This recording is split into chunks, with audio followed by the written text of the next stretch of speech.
One of the most important pieces of personal protective equipment that frontline healthcare workers need access to as they are dealing with this new glut of coronavirus cases are masks, particularly N95 protective masks. Trump understands that we are currently lacking the number that we need. He is not willing, as of right now, to force companies to produce more or to purchase them in bulk and send them out in the short term. But he does have advice for nurses who are worried about the lack of masks.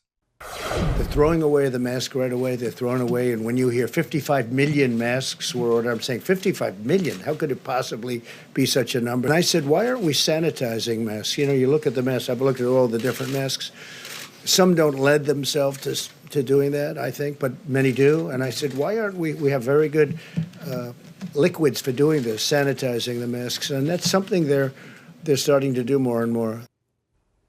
Is that something they're starting to do more and more, and is that good advice from the president? So I would love to invite President Trump to come tour my hospital with me and see what my coworkers are doing at the recommendation of the CDC. We are reusing procedural masks, N95s, and face shields for as long as we possibly can in order to preserve them. We are wiping down the face shields with bleach wipes, but it's really impossible to sterilize the N95s or the procedural masks at this point. There's no liquids that could do that without destroying the fabric and their protective ability. So he says we should be sanitizing the masks and reusing them. We have very good liquids for doing that. And he says more and more people are doing that. This is another one of those things where he wants the thing to be true. So he just states that it's true. But the doctor says, no, we can't do that. Not if we want the masks to actually be worth a damn, to actually protect us. Right. No, I mean, and sadly, you know, nurses and doctors know they're already doing that. They have to reuse their masks because there aren't enough. A lot of hospital supplies, I've been hearing from nurses friends of mine that like they are under locking, like they're under security, like there are security guards guarding the masks because people are stealing them.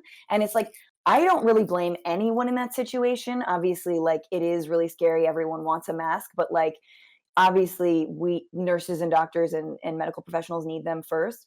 But it's absolutely preposterous. Like there's another story I remember reading recently that I forgot whether it was a nurse or doctor, was attending a patient with COVID and she didn't have a mask. And so she attended to them with a curtain, thinking that like a curtain would stop the virus. Yeah. And she came down with it. Yeah. Yeah. It is incredibly contagious, Even the process of sterilizing that mask, I think, could get you sick. Exactly. Yeah. And he's been told it. Like before he said that, before he went up and talked about the very good liquids, he knows that we can't do that. It's just, he's a snake oil salesman. That's all it is. And honestly, I understand that nothing can be done, but him having these press conferences is hurting the response. It's hurting. I just feel like, where's Sarah Huckabee Sanders? Like, I would rather her like horribly judgy little eyebrow, like just stare down at me and be like, don't know, don't have it, working on it, than hear him just sort of bumble. I mean, speaking of someone you kind of want to be on teleprompter all the time, right? Yeah, yeah. And by the way, thank you to all of the companies that are transitioning their manufacturing over to making the masks. I've seen a number of different companies that have been doing that.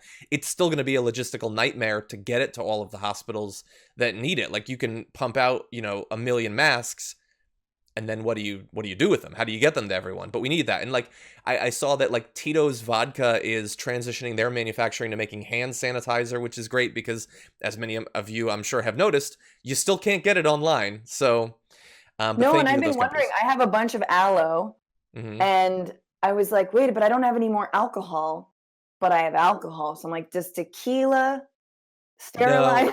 No. So just quick tip based on my research, you can make your own. Well, the simple recipe is aloe and vodka and liquor, like you're saying, but it has to be a high enough alcohol percentage, and most liquors are far too low. But so vodka would work.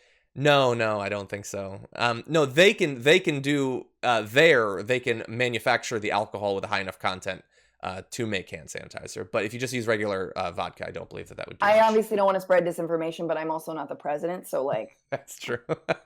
It's better than nothing.